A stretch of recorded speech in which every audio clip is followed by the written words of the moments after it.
ఈనాటి బేల మండల కేంద్రంలో కాంగ్రెస్ పార్టీ ఆఫీసు, అది కూడా సొంత ఖర్చులతోటి కన్నీ శ్రీనివాస్ రెడ్డి గారి పద్ధతులతోటి ఇక్కడ మంచి ఆఫీస్ మనం పునాది రాయి వేసుకుంటున్నాము. ఈ పునాది రాయి కార్యక్రమానికి ఇచ్చేసినటువంటి మిత్రులు కన్నీ శ్రీనివాస్ రెడ్డి గారు, మాజీ మంత్రివర్యులు వేణుగోపాల్ గారు, అలాగే మన గజేందర్ గారు, అలాగే సంతోషరావు గారు, నర్సన్న గారు, ఇంకా వేరుపడిన పెద్దలందరికీ, ఇక్కడికి విచ్చేసినటువంటి 2-3 మండలాల కార్యకర్తలకు, నాయకులకు అందరికీ ఈ శుభ సందర్భంలో మీకు అందరికీ శుభాకాంక్షలు తెలియజేస్తా ఉన్నా.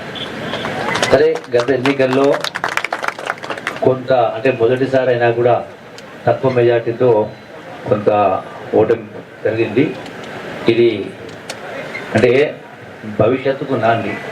ఓటమితో ఎవరు కుంగిపోవాలని అవసరం లేదు.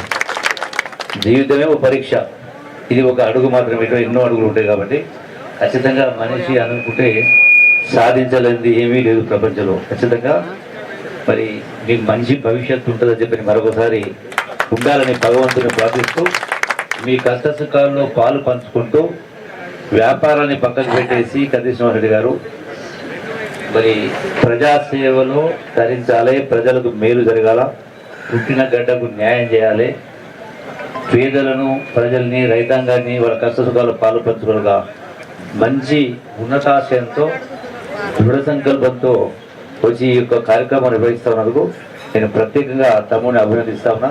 మంచి భవిష్యత్తు ముందుంటుంది, నిరాశ నిస్పృహలోను కావద్దని చెప్పి మరోసారి కోరుకుంటూ, కాంగ్రెస్ పార్టీ ఈనాడు ఎన్నో రకాల అభివృద్ధి కార్యక్రమం సంక్షేమాలు చేస్తూ ఉంది. మీకు అందరికీ తెలుసు, రాష్ట్రం ఆర్థిక పరిస్థితి గడిచిన 10 సంవత్సరాల ప్రభుత్వ పాలన కారణంగా రాష్ట్రాన్ని అప్పుల కుప్పగా మార్చిపోయింది. అయినా కూడా ఈ ప్రభుత్వం, కాంగ్రెస్ ప్రభుత్వం, ఇందిరమ్మ ప్రభుత్వం, రేవంత్ రెడ్డి గారి నాయకత్వంలో చెప్పినటువంటి మాటలు చాలా వరకు ఇవి నిలబెట్టుకుని ప్రయత్నం చేస్తూ సంక్షేమ అభివృద్ధి కార్యక్రమం ముందుకు కొనసాగిస్తాను. మీరందరూ కూడా ఇప్పుడు జరిగినటువంటి ఎన్నికలు చూస్తే రాష్ట్రంలో కాంగ్రెస్ పార్టీ అధికారంలోకి వచ్చిన తర్వాత జరిగినటువంటి ఉప ఎన్నికలు కావచ్చు, సికింద్రాబాద్ కానీ, జూబ్లీహిల్స్ కానీ, ఆ తదనంతరం జరిగిన పార్లమెంట్ ఎన్నికలు కావచ్చు, తర్వాత జరిగిన స్థానిక సంస్థల సర్పంచ్లు కావచ్చు, నిన్న మొన్న జరిగినటువంటి మున్సిపల్ ఎన్నికలు కూడా మంచి మెజార్టీ రావడం జరిగింది. ఈ పరంపర కొనసాగుతుంది. రేపు రాబోయే స్థానిక సంస్థ ఎన్నికలు కూడా మీరందరికీ పదవులు రావాలి, మీరు కూడా ఆ స్థితిలో కూర్చోవాలి. దానికి ప్రజలలో ప్రజా సంబంధాలు మనం మెరుగుపరుచుకున్నప్పుడే ప్రజల కష్ట సుఖాలలో పాల్పంచుకోవడం సాధ్యమవుతుంది. కాబట్టి ఖచ్చితంగా మంచి భవిష్యత్తు కాంగ్రెస్ పార్టీకైనా మీకైనా మంచి భవిష్యత్తు ముందుంటుందని మరి ఈ యొక్క శుభ సందర్భంలో పునాది రాయి వేసిన శుభ సందర్భంలో మరొకసారి శ్రీనివాస్ రెడ్డి గారికి, కాంగ్రెస్ పార్టీ నాయకులు, కార్యకర్తలందరికీ శుభాకాంక్షలు తెలియజేసుకుంటున్నా.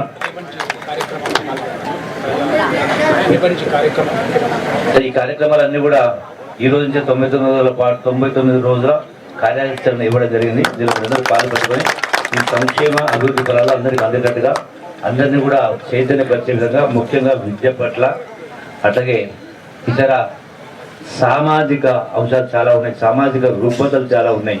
వాటన్నిటిని పోగొట్టే విధంగా మీరందరూ కంకణం కట్టుకోవాలని చెప్పని మంచి భవిష్యత్తు ముందు మరొకసారి అందరూ మనం చేస్తూ సెలవు తీసుకుంటాం. జై హింద్, జై కాంగ్రెస్, జై కాంగ్రెస్.